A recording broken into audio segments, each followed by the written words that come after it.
Hello दोस्तों, स्वागत है आप सभी का एक और नई वीडियो में। आज मैं आप सभी के लिए एक बार फिर से लेके आ गया हूँ सब्सक्राइबर्स की भेजी हुई कुछ बेहद ही खौफनाक सच्ची कहानियाँ लेकर। वीडियो में आगे बढ़ने से पहले अगर आपने मेरे चैनल को अब तक सब्सक्राइब नहीं करा है तो ज़रूर करिए, क्योंकि मैं आपके लिए ऐसी हॉरर स्टोरीज लेकर आता रहता हूँ। अगर आपको अपने साथ घटी कोई घटना मुझे बतानी हो तो आप उसे स्क्रीन पर दिख रही मेरी इंस्टाग्राम आईडी या फिर मेरे व्हाट्सएप नंबर के ज़रिए मुझ तक पहुंचा सकते हो। आपकी स्टोरी सुनाने में मुझे बहुत ही खुशी होगी।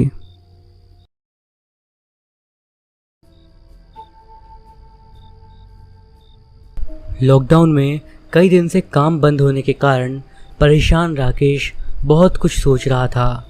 उसे कुछ भी सूझ नहीं रहा था कैसे वो अपना गुजारा करे। उसके पास जो पैसे थे वो भी अब ख़त्म होने की कगार पर थे।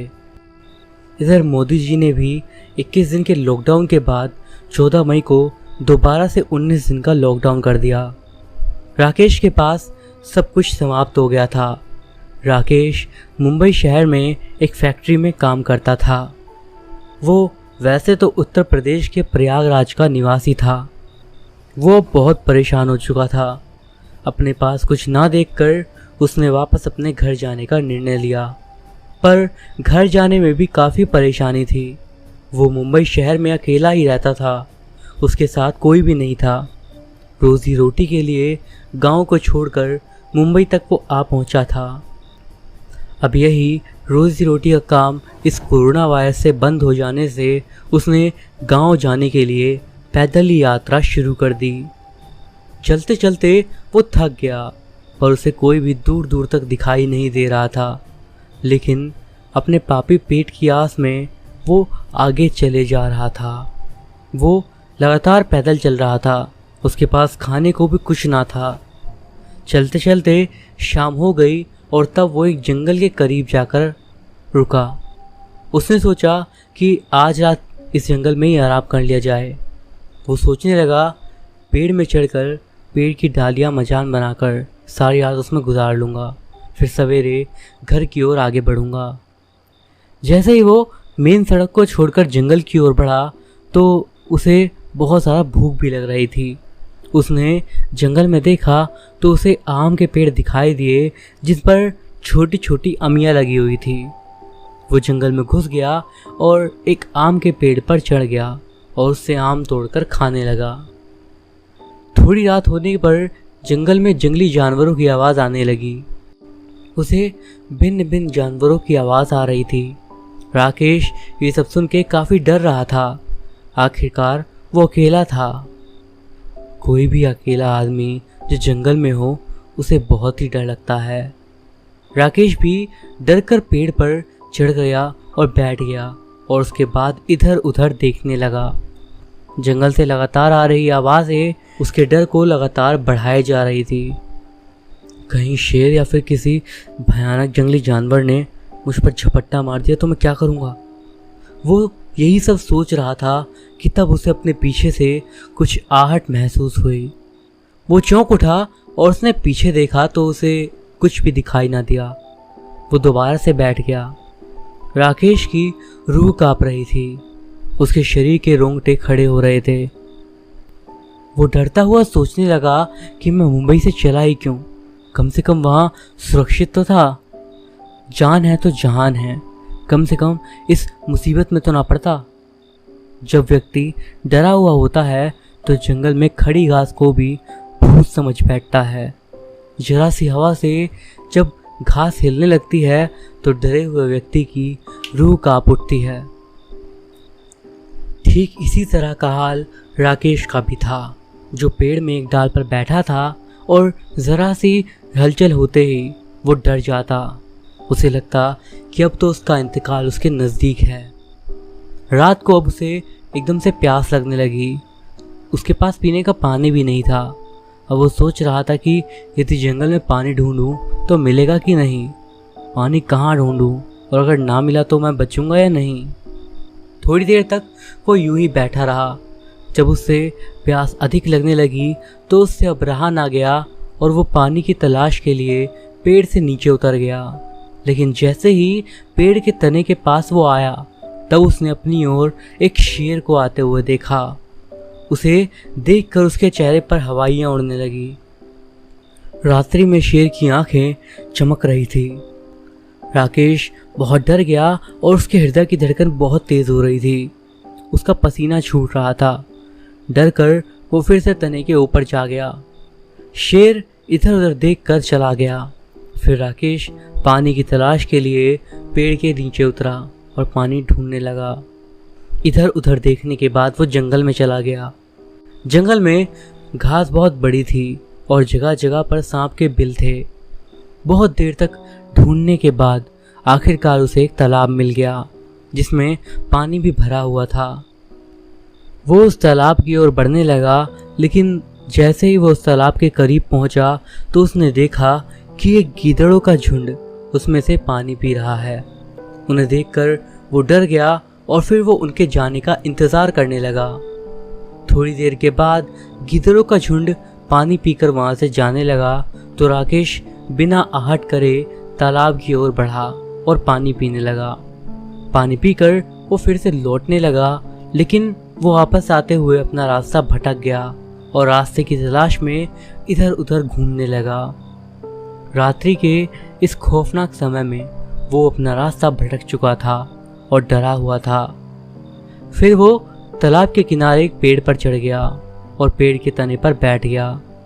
रात भर उसे नींद न आई और रात भर उस तालाब में जंगली जानवरों के पानी पीने की आवाज़ आती रही, जिन्हें सुनकर वो कभी कभी घबराता तो कभी रोने लगता। ये रात मुश्किल से बीती और फिर उसे कब नींद आ गई उसे भी पता नहीं चला।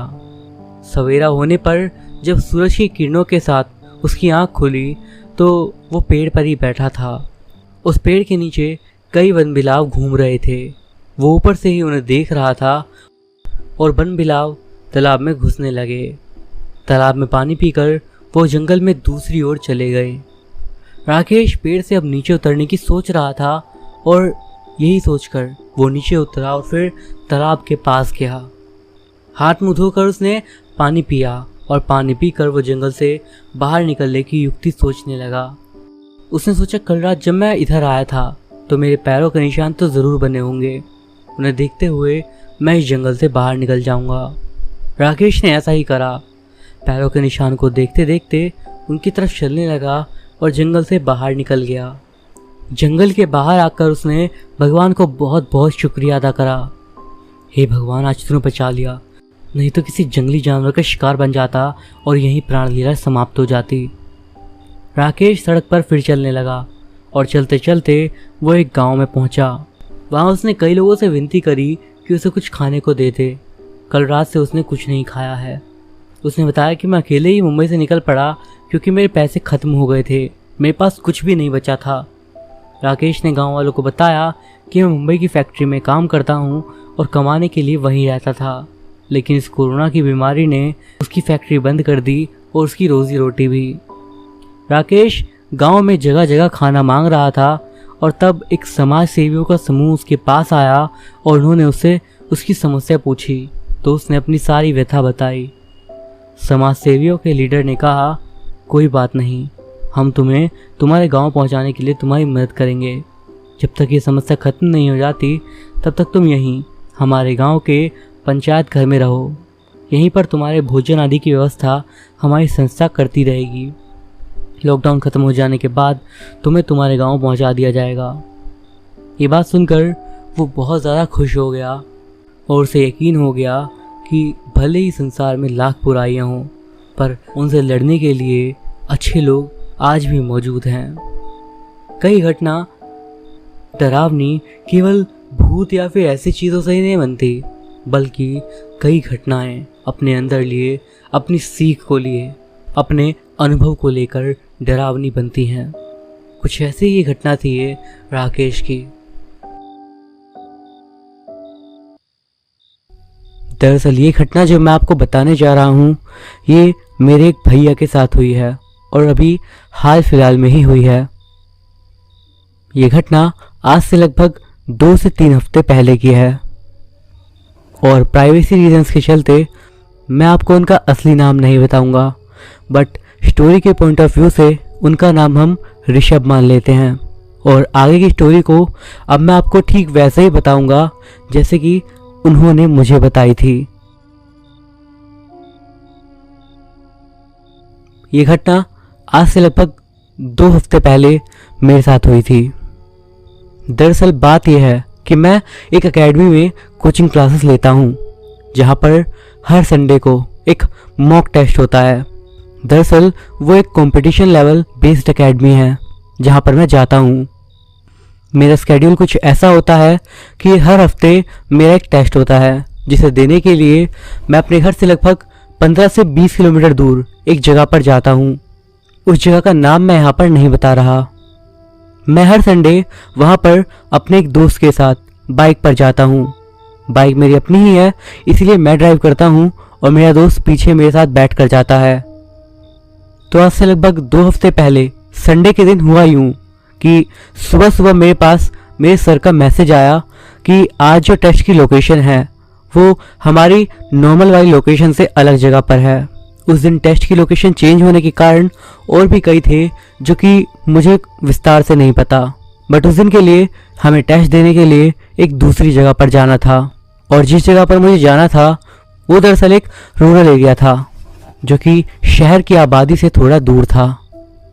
मतलब वो एरिया तो एक बस्ती जैसा ही था, बट वहाँ तक जाने का जो रास्ता था वो बीच में काफ़ी लंबा रास्ता था। तो जब मैं और मेरा दोस्त उस रोड पर बाइक के जरिए वहाँ तक पहुँचे, तो उस जगह पर पहुँचने के बाद आपके पास 2 ऑप्शंस होते हैं। या तो आप थोड़े लंबे रास्ते को चूज़ कर लीजिए, या फिर आप एक सुनसान रोड से जाइए जिसकी लेंथ लगभग 3 से 4 किलोमीटर है, और वो एकदम सीधा रोड है जिसके दोनों तरफ सिर्फ खेत ही खेत है। तो ऑब्वियसली क्योंकि मुझे वहाँ पर जल्दी भी जाना था, तो मैंने और मेरे दोस्त ने उसी छोटे वाले रास्ते से जाने का फैसला करा और हम दोनों उसी रास्ते से निकल पड़े। वक्त लगभग दोपहर के 11:30 के आसपास का होगा जब हम वहाँ पर जा रहे थे। हम लोग अपने कोचिंग में पहुँच गए और वहाँ जाने के बाद मैंने अपना टेस्ट भी अच्छे से दे दिया।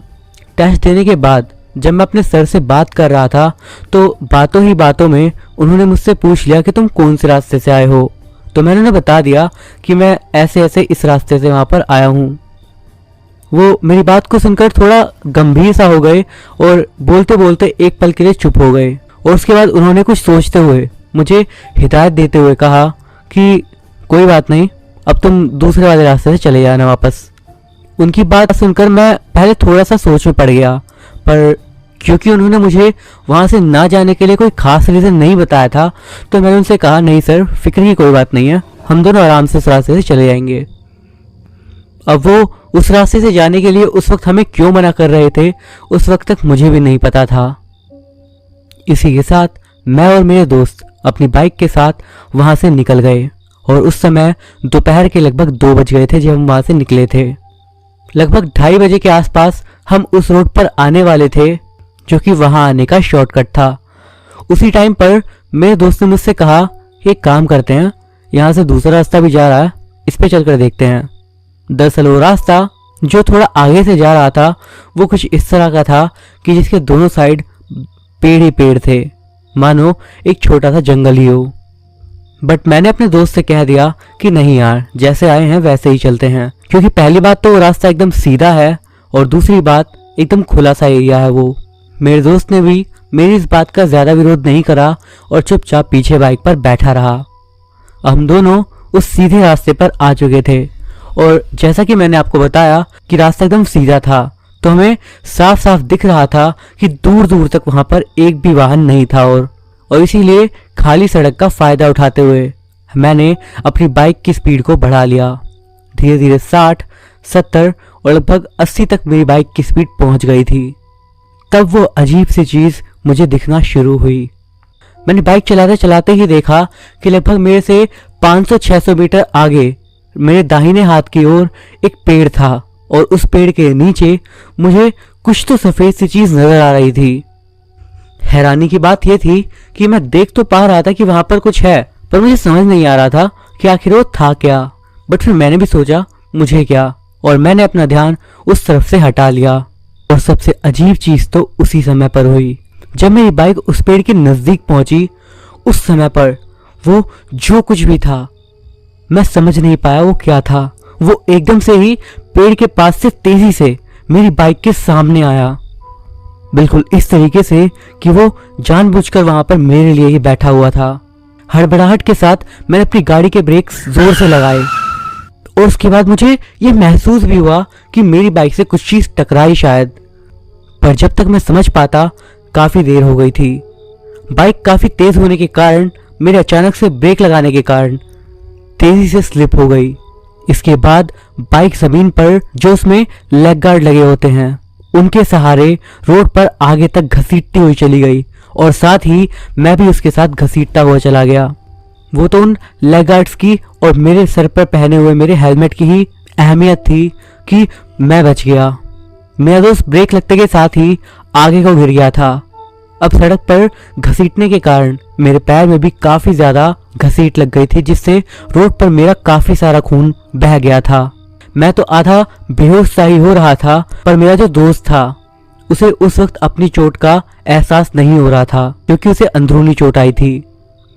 वो खड़ा हुआ और भागकर वो मेरे पास आया और पहले तो उसने मेरी हालत देखी कि मेरे पैर से खून ही खून बह रहा है और मेरी यह हालत वो देख ना पाया और वहीं पर साइड में जाकर वो उल्टी करने लगा।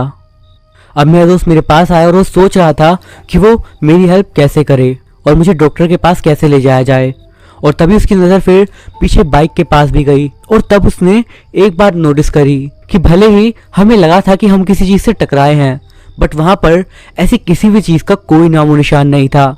क्योंकि ये बात तो आप सभी भी जानते हैं कि अगर कोई बाइक जो कि 70-80 की स्पीड में चल रही थी, अगर वो किसी जानवर या फिर ऐसे किसी चीज़ से टकराती तो उसका क्या हाल होता, उसका गवाह तो वो रोड बन जाती। पर वहाँ पर उस चीज़ का कोई भी नामो निशान नहीं था। खैर, पर इस वक्त तक भी हम लोग सोच रहे थे कि शायद वो कुछ होगा जो कि वहाँ से चला गया या फिर जो भी हो, पर हमारे दिमाग में ऐसा कुछ तो तब नहीं आया था। और उसी टाइम पर एक आदमी वहाँ पर भागता भागता आया। उसने बताया कि वो लगभग 100-200 मीटर की दूरी पर खेत में काम कर रहा था और तब उसने काफ़ी ज़ोरदार आवाज़ सुनी, जिसके चलते वो रोड की साइड आया और उसने हम दोनों को देखा। इसके बाद उस आदमी ने मेरे दोस्त की मदद से मुझे बाइक पर बैठाया और मेरा दोस्त भी पीछे बैठा। उसके बाद वही आदमी लगभग वहाँ से 1 किलोमीटर आगे की तरफ एक डॉक्टर के क्लिनिक में ले गया और वहाँ पर जाकर मुझे असली बात पता चली। जब हम दोनों वहाँ पर पहुँचे तो पहले तो डॉक्टर साहब ने मेरे पैर को देखा और उसके बाद सबसे पहले उन्होंने मेरे पैर का फर्स्ट एड किया और फिर उन्होंने मुझसे पूछा कि आखिर तुम्हारे साथ ऐसा हुआ कैसे। तब मैंने उन्हें जो मेरे साथ हुआ वही बता दिया कि हम काफ़ी तेज़ स्पीड में बाइक से जा रहे थे और उस समय मुझे ऐसा लगा कि कोई सफ़ेद सी चीज़ मेरे सामने आई और एकदम से ही उसके चक्कर में बाइक डिसबैलेंस हुई और हमारा एक्सीडेंट हो गया। जैसे ही उन डॉक्टर ने मेरी बात सुनी, उन्होंने फौरन उस जगह के बारे में खुद ब खुद बता दिया जिसके बारे में मैंने जिक्र भी नहीं करा था। उस पेड़ के बारे में, उस रोड के बारे में, यहाँ तक कि उसी जगह के बारे में। उनके इशारे और उनकी बातों से मैं समझ गया था कि वो उसी जगह के बारे में बात कर रहे हैं। मैं काफ़ी ज़्यादा हैरान हो गया था ये जानकर कि उन्हें इस बारे में कैसे पता, और मेरा दोस्त भी यही सोच रहा था। और तब उन्होंने बात बताई। उन्होंने बताया कि तुम बहुत ज़्यादा किस्मत वाले हो कि उस चीज़ को देखने के बाद भी तुम सही सलामत हो और तुम्हारा पैर या फिर हाथ की हड्डी नहीं टूटी। मैं हैरान हो गया ये सोचते हुए कि आखिर ये ऐसा क्यों बोल रहे हैं। और तभी उन्होंने मुझे बताया कि लगभग आज से 2 दिन पहले की ये बात है। 2 भाई जो कि हापुड़ की साइड से अपनी बाइक से आ रहे थे, वो भी उसी रोड से निकल रहे थे। उनकी स्पीड तो शायद उस वक्त और भी ज़्यादा रही होगी और उस वक्त समय भी रात का था, लगभग 8-9 बजे का। उन्होंने बताया कि उन दोनों के साथ बिल्कुल सेम घटना हुई। उन्हें भी अपनी बाइक के सामने एक सफ़ेद सा साया निकलते हुए दिखाई दिया, जिसके चलते उन्होंने ब्रेक्स लगाए और उनकी बाइक ऐसे ही स्लिप हुई जैसे हमारी हुई थी। फ़र्क सिर्फ इतना था कि उनमें जो लड़का पीछे बैठा था उसके दोनों हाथ टूट गए और जो ड्राइव कर रहा था उसकी एक टांग। इसके बाद उन्होंने ही मुझे बताया कि वो जगह कुछ ठीक नहीं है, वहाँ पर ऐसी घटनाएं आए दिन होती रहती हैं और लगभग हर घटना में ये चीज़ कॉमन होती है कि वहाँ से निकलने वाले को वो सफ़ेद सी चीज़ दिखाई देती है। पहले तो मुझे उनकी बात पर यकीन नहीं हो रहा था, पर जब उन्होंने मुझे ये पूरी बात विस्तार से बताई तब उस पल पर मैं भी सोचने पर मजबूर हो गया कि ऐसा कैसे हो सकता है, क्योंकि उनकी बात में भी दम लग रहा था। क्योंकि सबसे बड़ी बात, अगर मेरी बाइक से कोई चीज़ टकराई थी, कोई चीज़ मेरे सामने आई थी, तो उसकी बॉडी या फिर कुछ भी वहाँ पर क्यों नहीं था? क्योंकि जिस स्पीड पर मैं था, अगर कोई मुझसे टकराता तो उसका बचने का चांस ही नहीं था। पर खैर, जब मुझे और मेरे दोस्त को ये बात पता चली तो हम दोनों एकदम शांत हो गए। कुछ देर बाद वो आदमी भी वहाँ से चला गया जो कि हमारी हेल्प करते हुए वहाँ पर आया था। और उस टाइम पर मुझे रियलाइज़ हुआ कि शायद मेरे सर मुझे इसीलिए उस रास्ते से आने से मना कर रहे थे, क्योंकि शायद वो उस जगह के बारे में पहले से जानते थे। पर शायद उन्होंने सोचा होगा कि ये मेरी बात पर यकीन नहीं करेगा अगर मैं इसे सच बताऊंगा। इसीलिए उन्होंने इशारों में तो मुझे मना करने की पूरी कोशिश करी, पर मैं नहीं माना। इसके बाद मैं टैक्सी की मदद से और मेरा दोस्त बाइक से वापस घर आ गए। मेरे दोस्त को वैसे तो शरीर पर चोट नहीं लगी थी, पर उसको पैर में अंदरूनी चोट आई थी, जिसका पेन उसे बाद में बहुत ज़्यादा हुआ। घर आने के बाद मैंने इस बारे में सोचा कि मुझे सबको सच बताना चाहिए या झूठ, पर मुझे लगा कि कोई भी मेरी बात पर यकीन नहीं करेगा, भले मैं जानता था कि ये सच है। पर मैंने घर वालों को यही बात बताई कि मेरी बाइक के सामने एकदम से कोई जानवर आ गया, जिसके कारण ये एक्सीडेंट हुआ। पर सच्चाई शायद कुछ और ही थी। आपको क्या लगता है इस पूरी घटना के पीछे किस चीज़ का कारण था? क्या वो सच में एक छलावा था या फिर कुछ और ही?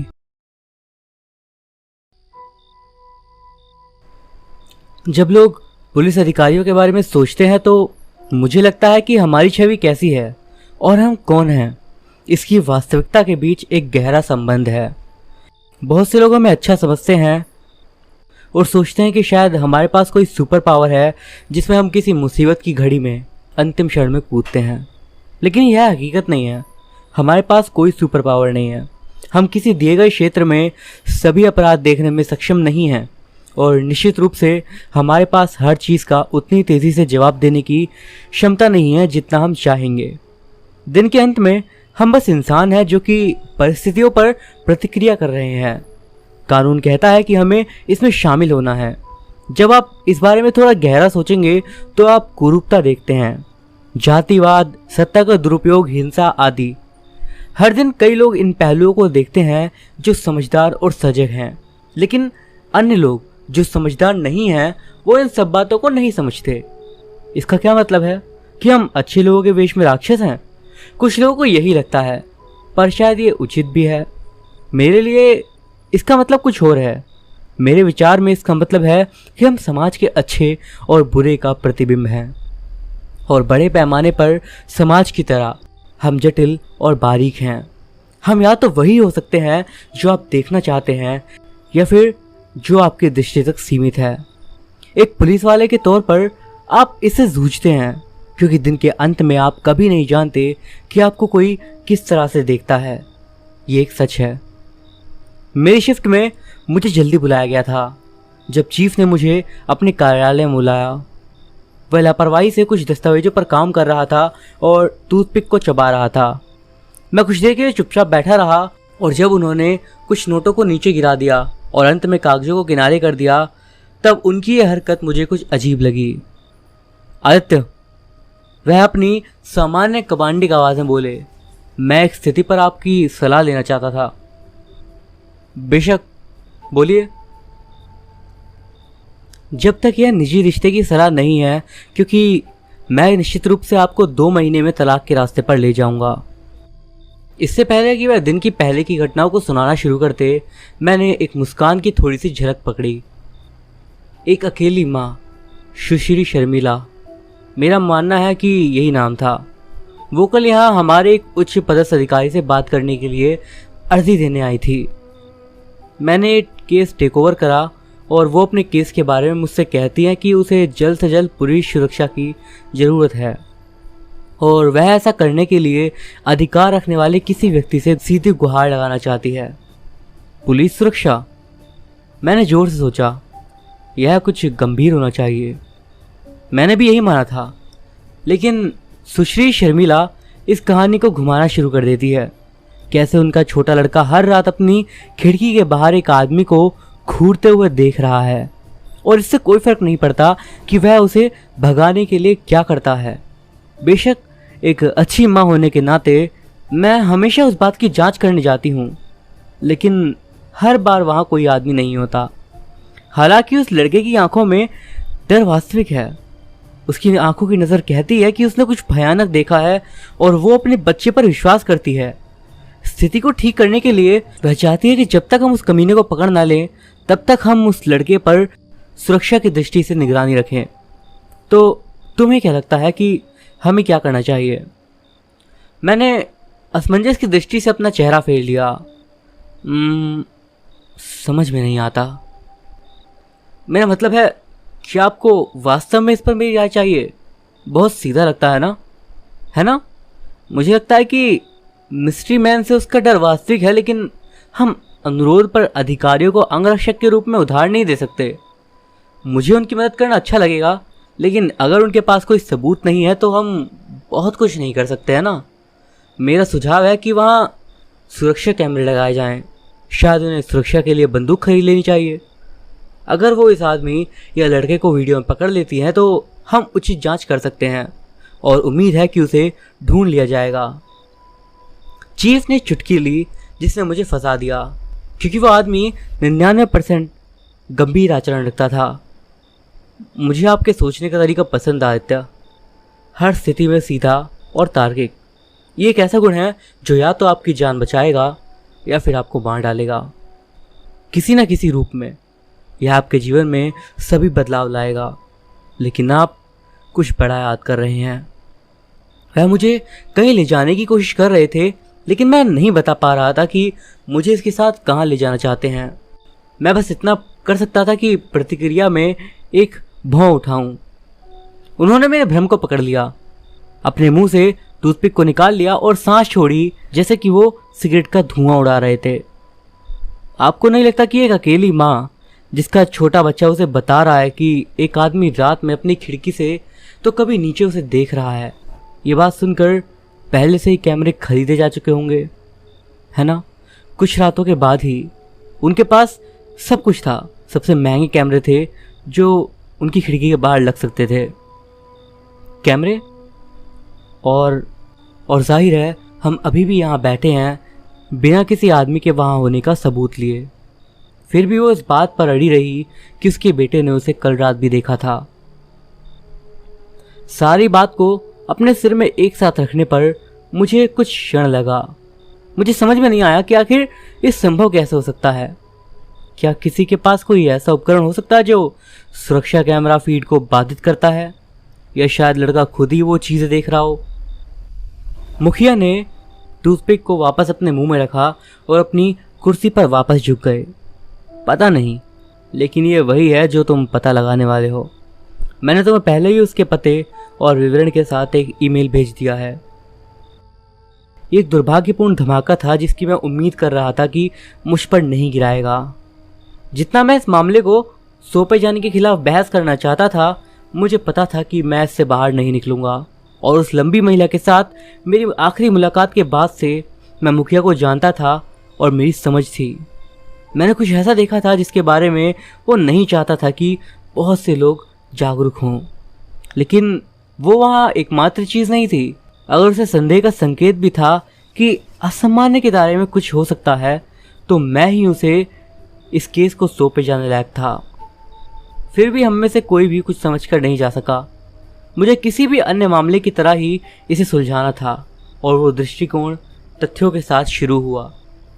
मामले के प्रति प्रतिबद्धता के साथ जैसे ही मैं मुखिया के कार्यालय से निकला, मेरा दिमाग काम करने लगा।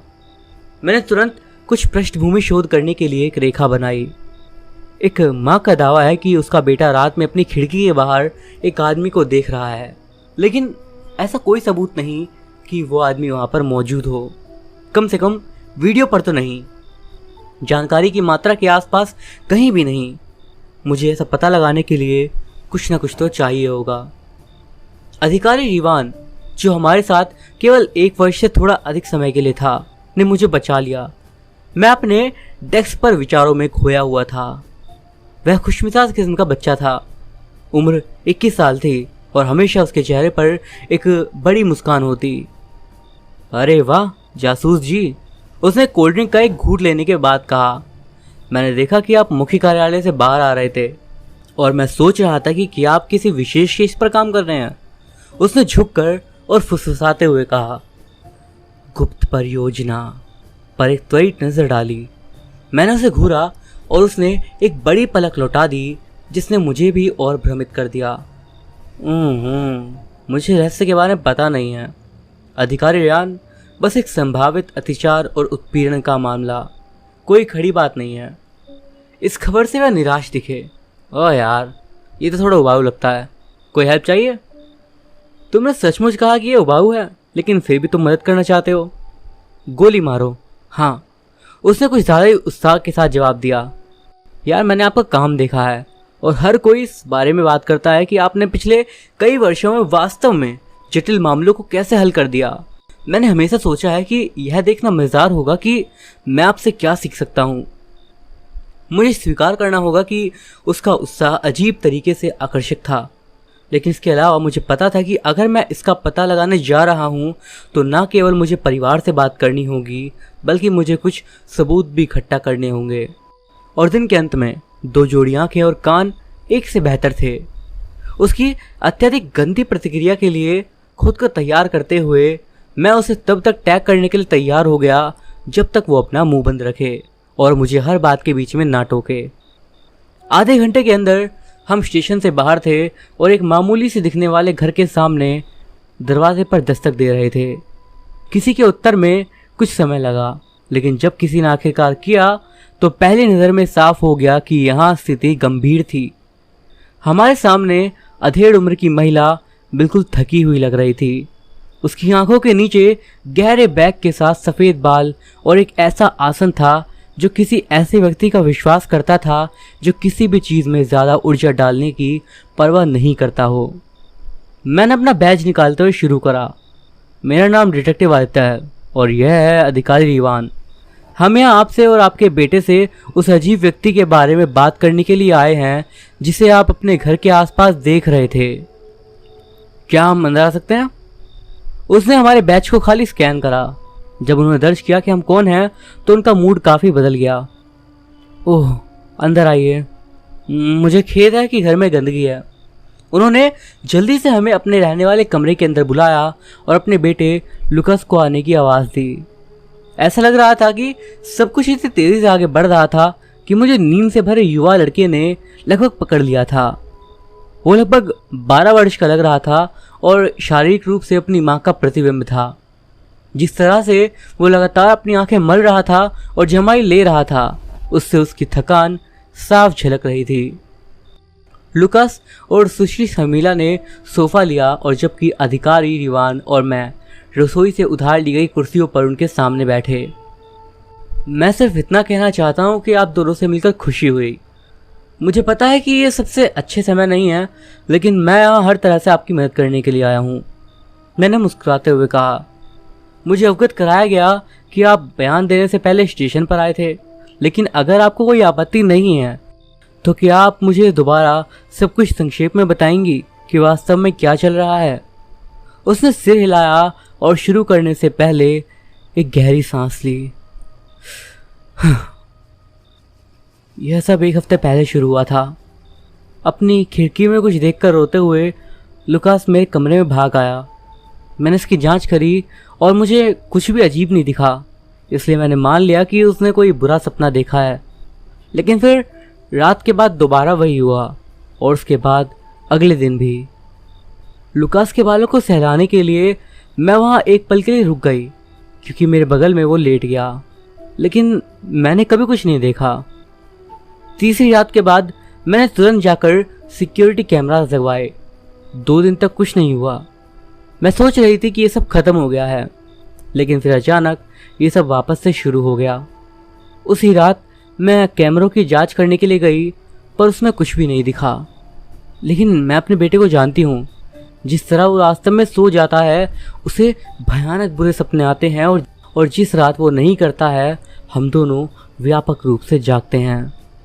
मैंने पुलिस को पहले रिपोर्ट में बुलाया है, लेकिन कुछ नहीं हुआ और मुझे नहीं पता कि आगे क्या करना है। मैं समझता हूँ कि आप पर क्या बीत रही है, मैंने धीरे से कहा, और मैं केवल कल्पना कर सकता हूँ कि यह आपके लिए कितना कठिन रहा होगा। मेरे पास अभी कुछ सवाल हैं। उन्होंने सिर हिलाया और मैंने जारी रखा। मैं आपके अनुमानों को झुठलाना नहीं चाहता, लेकिन क्या ये संभव है कि आपका बेटा खुद से ही कोई चीज़ें देख रहा हो? क्या आपके परिवार में संभावित रूप से साइकोलॉजिकल विकारों का कोई इतिहास है? वो लगभग इस बात से आहत थी। क्या? नहीं, मेरा बेटा नहीं है, वो चीज़ें नहीं देख रहा, अधिकारी इवान ने कहा। हम ये सुझाव नहीं दे रहे हैं कि यह देख रहा है या नहीं महोदया, हम बस सब कुछ सीधे रखना चाहते हैं ताकि हम ठीक से उस तक पहुंच सके। ऐसे कई उदाहरण हैं जहां शायद चीज़ें वैसी नहीं हैं जैसी दिखती हैं, और हम किसी को एक छोटी सी गलती पर गिरफ्तार नहीं करना चाहते। सुश्री शर्मिला ने एक गहरी सांस ली और स्वीकृति में सर हिलाया। उसके साथ पहले कभी ये मुद्दे नहीं थे। एक समय था जब लुकास के पिता और मुझे लगा कि वो एडीडी से पीड़ित हो सकता है, इसलिए हम उसे कुछ हफ्तों के लिए एक एक्सपर्ट के पास ले गए, और जहाँ तक मुझे पता है सब कुछ नॉर्मल था। और पापा का क्या?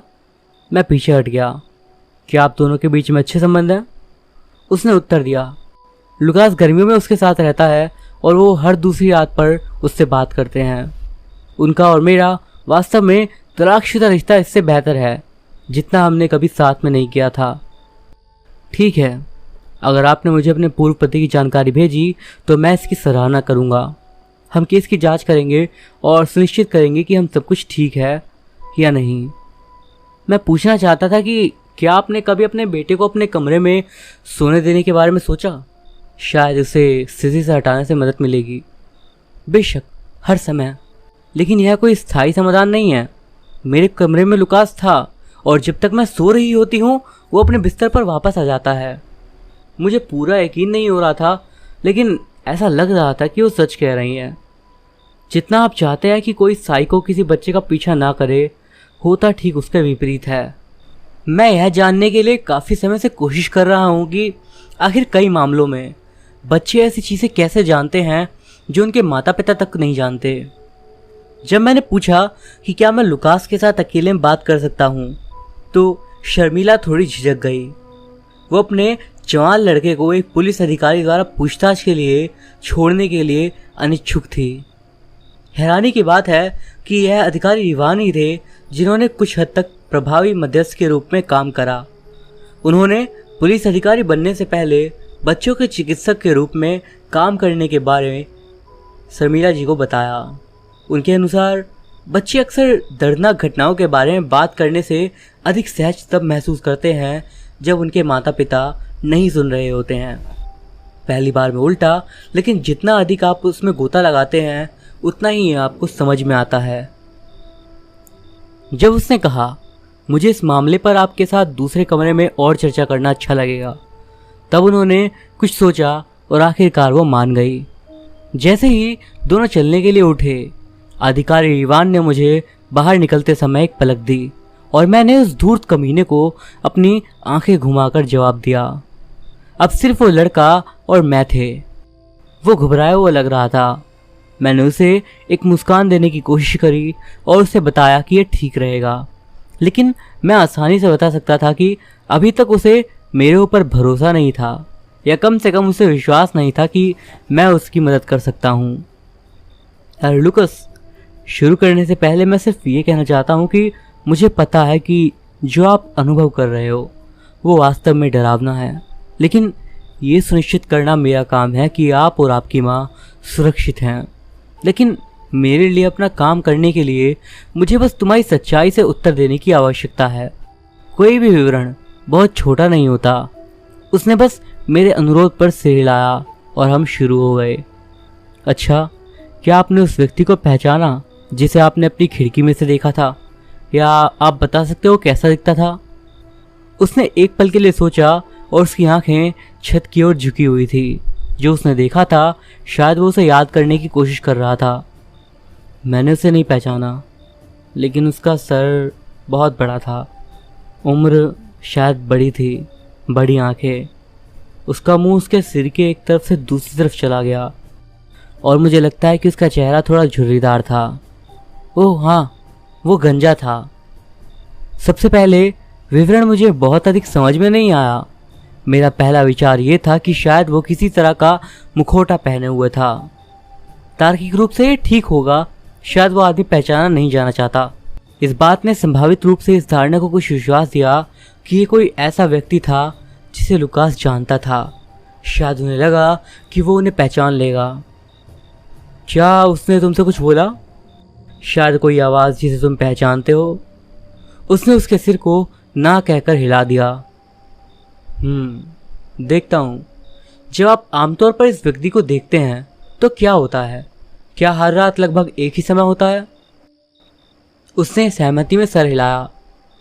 थोड़ा। ये वास्तव में केवल देर रात को होता है। कितनी देर से? वह जवाब देने में घबराया हुआ लग रहा था। मेरी माँ को मत बताना। 2 या 3 बजे।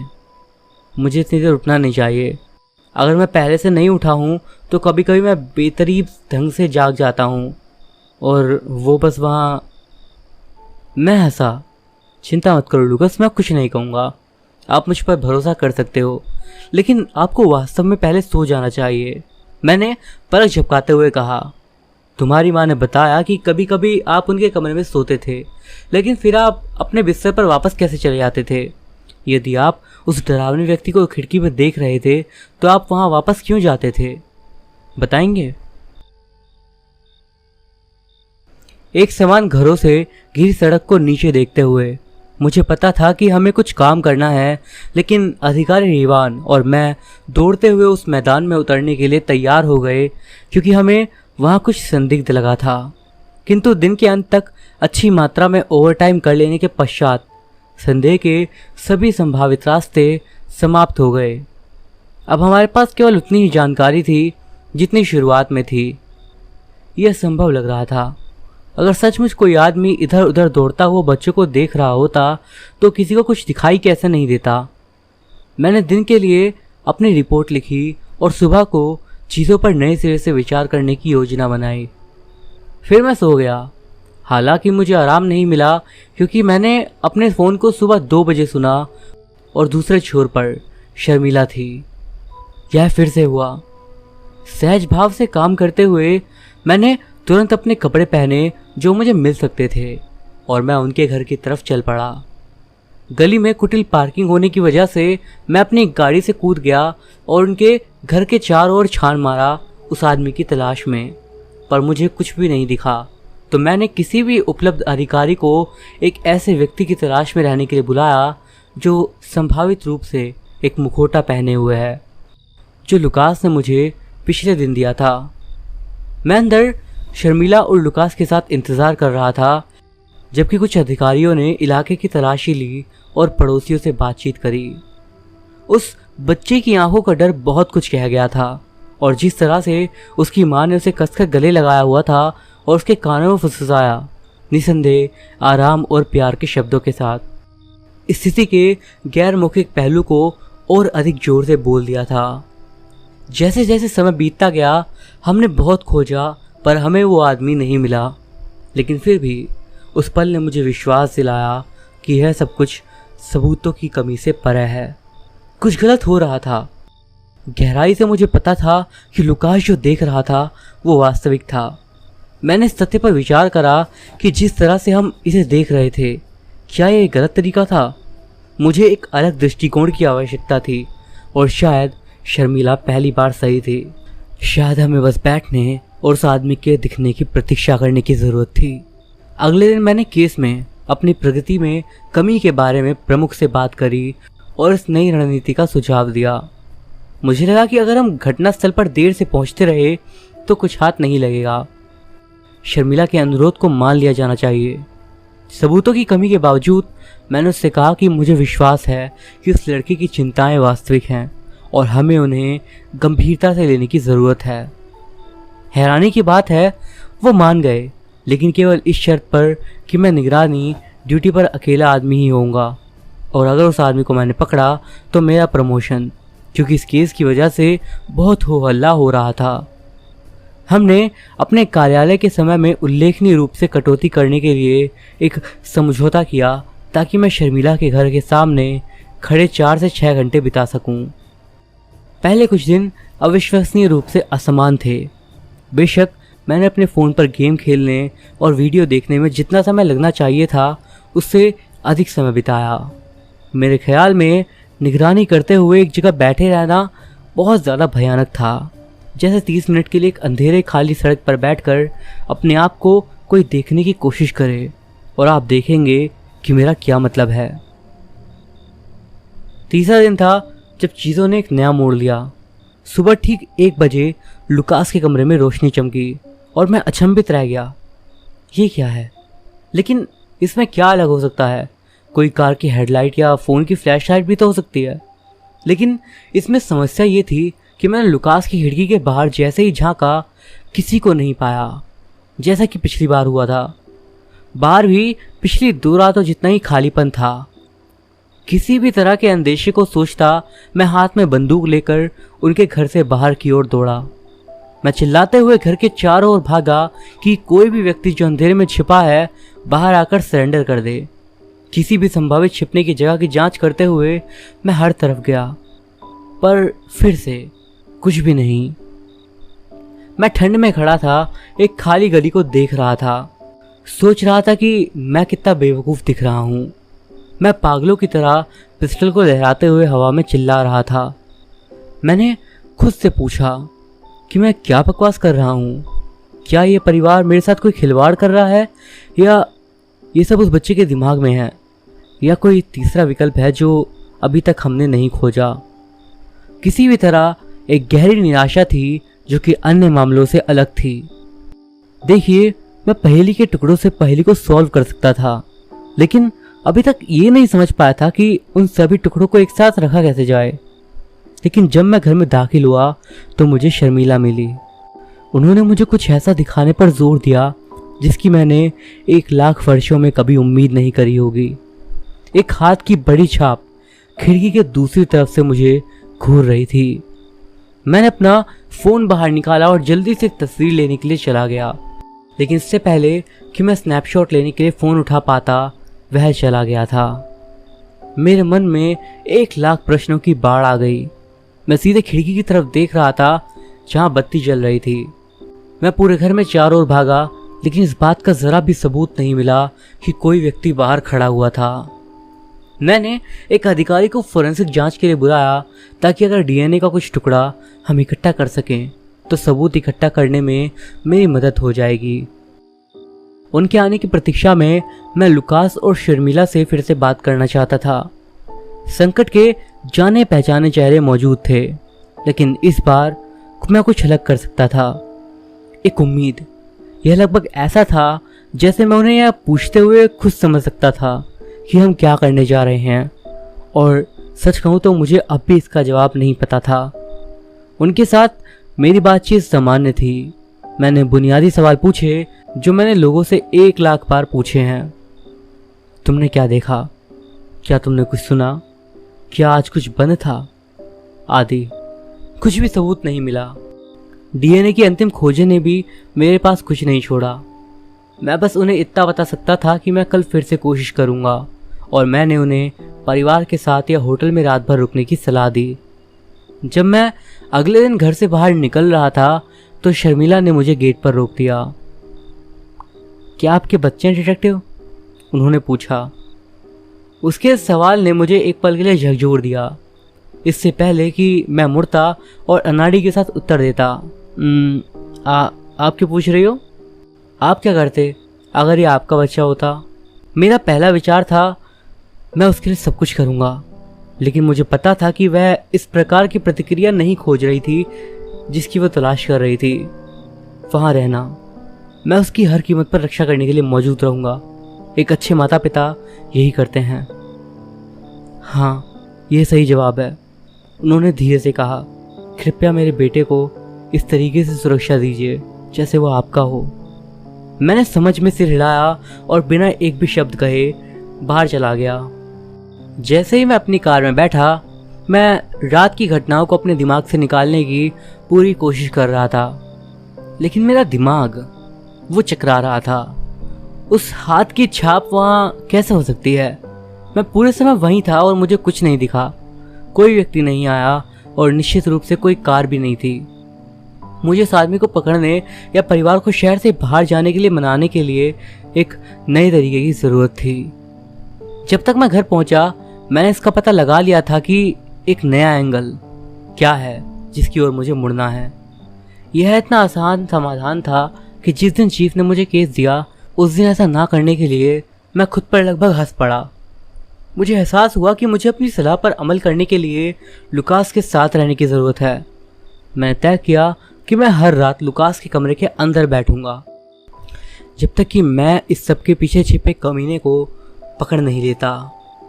अगली सुबह जब मैं ये विचार लेकर उनके पास गया तो शर्मिला झिझक रही थी, जो समझ में आता था।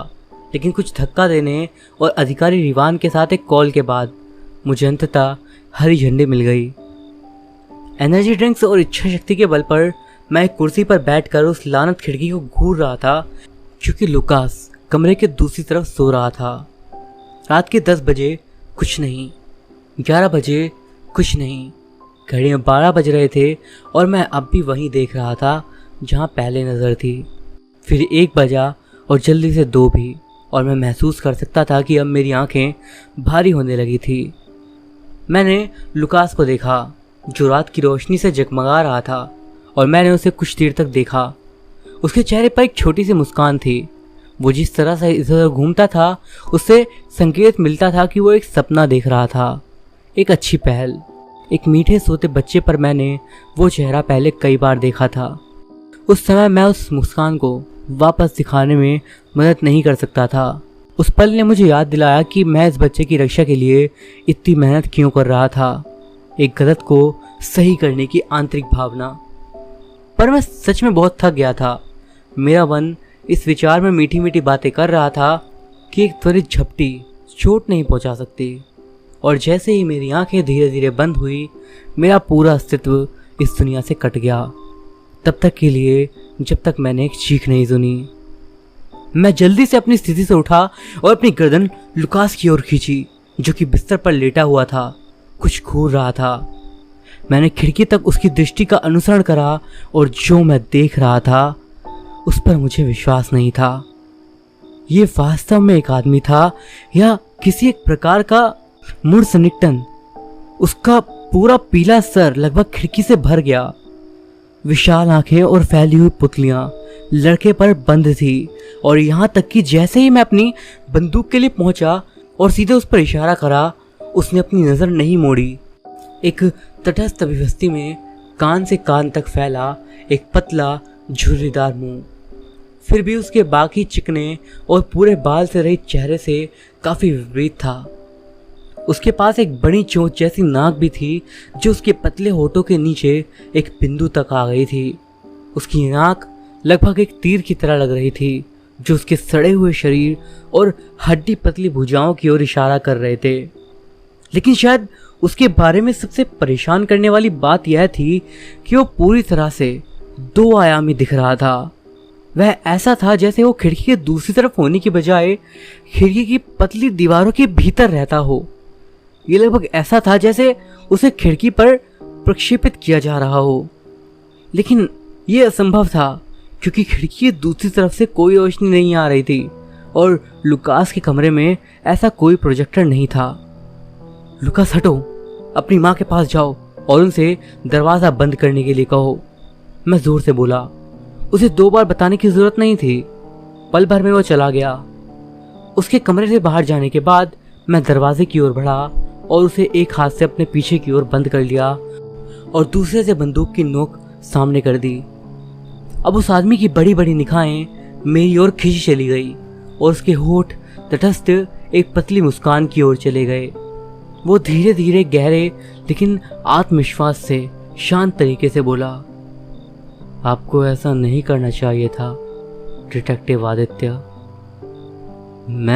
आप मेरा नाम कैसे जानते हैं? मैंने झूठे विश्वास के साथ उसे गोली मार दी। ज्ञान महत्वपूर्ण है। मैं आपको और आपकी गलतियों को जानता हूँ। हम सब करते हैं। उसने मेरी बात का जवाब दिया। हम कौन हैं? लोगों का एक समाज। आप जिसमें रहते हैं उससे अलग नहीं है। जिस तरह से उसने बात करी, उसने मुझे ऐसा महसूस कराया कि मैं दशकों से अधिक अनुभव के साथ एक वयस्क से बात कर रहा बच्चा था, जिसे हासिल करने का मैं कभी सपना देख सकता था। वो बच्चा, मैं बचपन से उसकी आत्मा को देख रहा हूँ। वो पूरी तरह से टूटा हुआ है, वो भी अनेक टुकड़ों में। उन टुकड़ों को जोड़ने के लिए किसी लेपन की आवश्यकता है जो उसे केवल हमसे मिल सकती है। तुम्हें पता है, एक बार उसने अत्यधिक मात्रा में नींद की गोलियों को खा लिया था। बेचारा अपने माता पिता के दुखों का मारा। बस यहीं से हमने उसकी आत्मा को उसके शरीर से ना जाने की शर्त पर रख लिया। वो भी उन प्रेयर्स के जवाब में।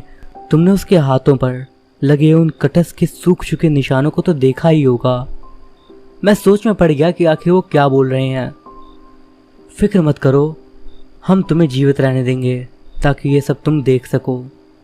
अभी भी मैं अपने होश को बनाए रखने की कोशिश कर रहा था। मैंने अपनी बंदूक को कसकर पकड़ा और अपनी आवाज़ को उठाया। और आपका समाज इस परिवार पर हमला क्यों कर रहा है? लुकास पर हमला क्यों?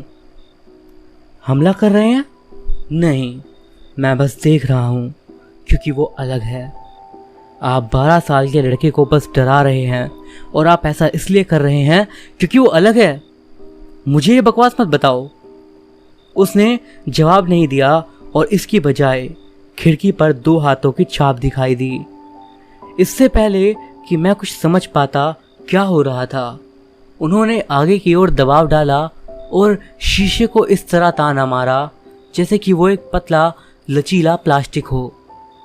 वो हाथ मेरी ओर खींचने लगे और लंबी औरत के साथ मेरी मुलाकात की यादें मेरी दिमाग में कौंध गई। मैं ऐसा दोबारा नहीं होने देने वाला था। मैंने खिड़की में 3 राउंड गोलियां चलाई, इस उम्मीद में कि इस दुनिया में जाने का उसका एकमात्र साधन नष्ट हो जाएगा। लेकिन वो आदमी डगमगाता रहा। हर व्रती ने मुझे घर से बाहर निकलने के लिए कहा, लेकिन मुझे पता था कि अगर मैं रक्षा की आखिरी पंक्ति के रूप में खड़ा नहीं होता तो निश्चित रूप से लुकास और उसकी माँ पर हमला करेगा। मैं बस इतना कर सकता था कि मैं खिड़की के हर आखिरी हिस्से को नष्ट कर दूं। इससे पहले मैं कुछ समझ पाता, वो हाथ मेरे चेहरे पर थे। मैंने अपनी आंखें बंद कर ली और उन्हें फिर तब तक नहीं खोला जब तक मुझे एहसास नहीं हुआ कि मुझे वो चोट नहीं पहुंचा रहे। इसके बजाय वो मेरे चेहरे को सहला रहे थे। वो मेरी टेढ़ी मेढ़ी दाढ़ी को महसूस कर रहा था और मेरी फीकी पड़ रही उंगलियों पर अपनी उंगलियां चला रहा था। मुझे नहीं पता था कि डर या राहत महसूस करना है या फिर नहीं, लेकिन मैं जल्दी से समझ गया कि किस तरफ झुकना है। जब हाथ हिंसक रूप से मेरे गालों के चारों ओर लपेटे गए और मेरे सिर के पिछले हिस्से को दीवार से सटा दिया गया, मैंने हंगामे में अपनी पिस्तौल गिरा दी और जैसे ही मैं उसे पकड़ने के लिए उसकी पकड़ के खिलाफ संघर्ष कर रहा था, उसने मुझे नीचे ज़मीन पर ढेर कर दिया।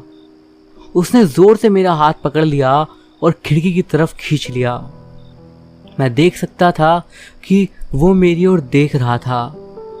आगे क्या होने की प्रत्याशा में मैं मुस्कुरा रहा था। उसकी पुतलियां फैली हुई थी और उसकी आंखों के गोरे लगभग भर गए थे।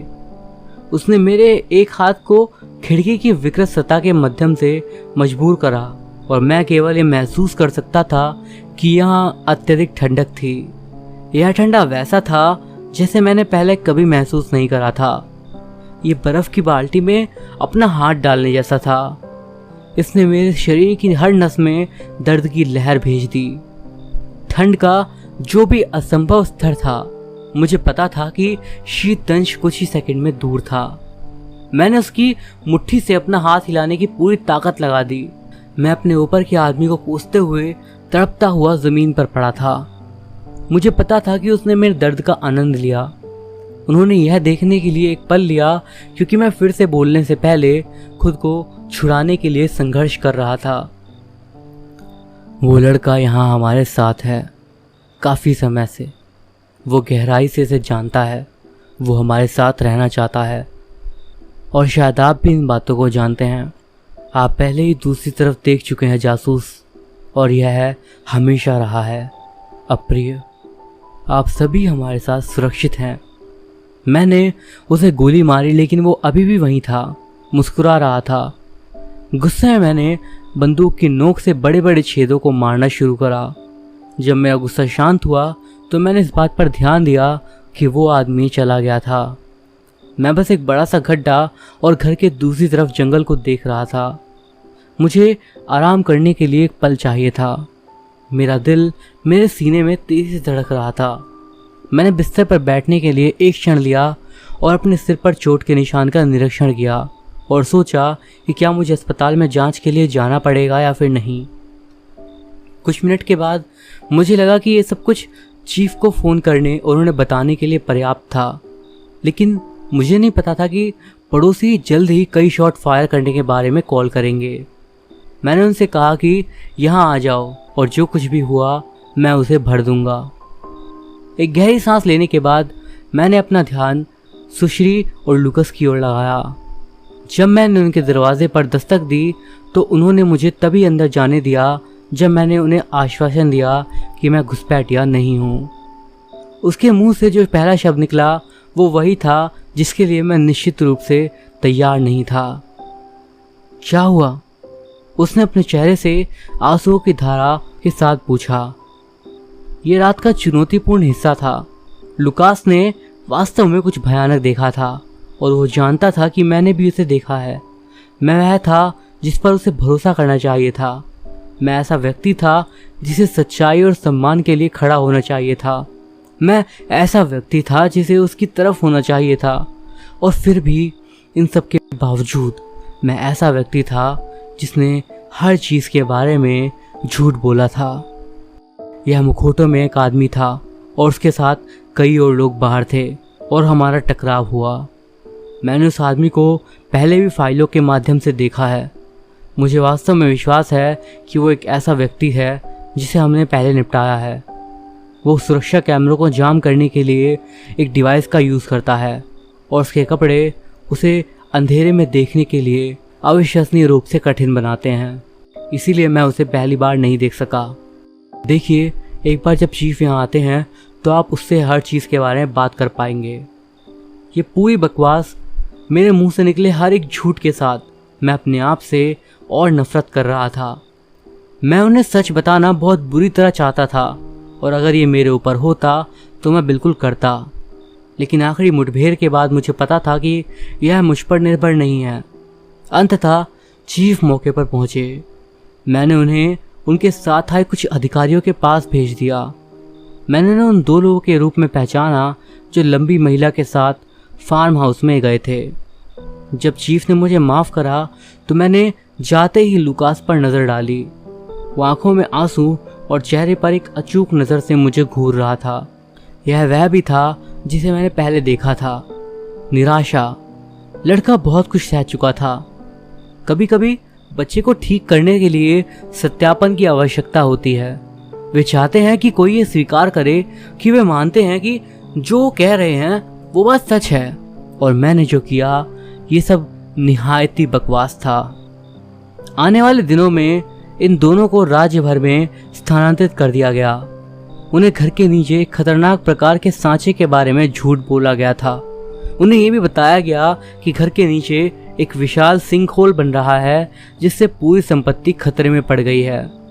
शर्मिला को यह विश्वास दिलाया गया कि उचित बजट के भीतर भी इसे ठीक नहीं कर सकते, इसलिए यहाँ से जाना ज़्यादा समझदारी होगी। इस अतिरिक्त विश्वास के साथ यह लुकस के लिए एक नई शुरुआत होगी। उन्हें बाध्य किया गया। मेरे चीफ ने मुझे बताया कि उन्होंने उनके साथ बने रहने की पूरी कोशिश करी। उसने जो कुछ सुना उससे कुछ भी असामान्य होने की कोई रिपोर्ट नहीं मिली, और बेशक ये सुन के बहुत अच्छा लगा। मैंने जश्न मनाने के लिए एक रात डिटेक्टिव जोरावर के साथ शराब की एक विशेष बोतल भी खोली। बाद के कई हफ्तों में सब कुछ नॉर्मल हो गया। मेरा निजी जीवन के बाहर सब कुछ कम से कम। हम सभी ऐसे दौर से गुजरते हैं जब हमें लगता है कि हमें देखा जा रहा है। ये भावना बहुत अधिक दृढ़ता से आ रही थी जितना मैंने आमतौर पर इसे देखा था। इससे कोई फर्क नहीं पड़ता था। मैं जब घर पर अकेला होता था या अपनी कार में होता था या बस टहल रहा होता था तो हमेशा मुझे ऐसा लगता कि मैं खुद को डबल टेक करते हुए पकड़ता हूँ। जैसे ही मुझे कुछ सुनाई देता या कोई आवाज़ मेरे करीब हो, मुझे अपनी आंखों के कोने से कोई आकृति दिखाई दे। ये बात तब सामने आई जब एक शावर के बाद मैं आईने में अपना फेशियल स्क्रब रूटीन कर रहा था, जब मैं निस्संदेह अपने प्रतिबिंब के पीछे एक आदमी को देखा। उस परिचित बड़े चेहरे के रूप में पंजीकृत होने पर मुझे लगभग दिल का दौरा पड़ा। लुकास की खिड़की से वो आदमी मेरी आत्मा को घूर रहा था। उसके चेहरे पर एक चौड़ी मुस्कान थी। उसके बाद 1.5 महीने तक मैंने खुद को किसी भी सतह पर देखने से परहेज करा। यदि आप लंबे समय तक अंधकार में देखते रहें तो अंधकार भी आपको देखता है। ये एक ऐसा मुहावरा है जो लगभग किसी भी अन्य की तुलना में मेरे लिए अधिक अर्थ रखता है। अगर कोई इस अंधकार से मदद पाना चाहता है तो मैं उनसे हर कीमत पर उस अंधकार से बचने का आग्रह करता हूँ। जो अंधेरा आपकी ओर देखता है वो आपकी जिज्ञासा को तृप्त करने के लायक नहीं है। आप सब लोग बस सुरक्षित रहें।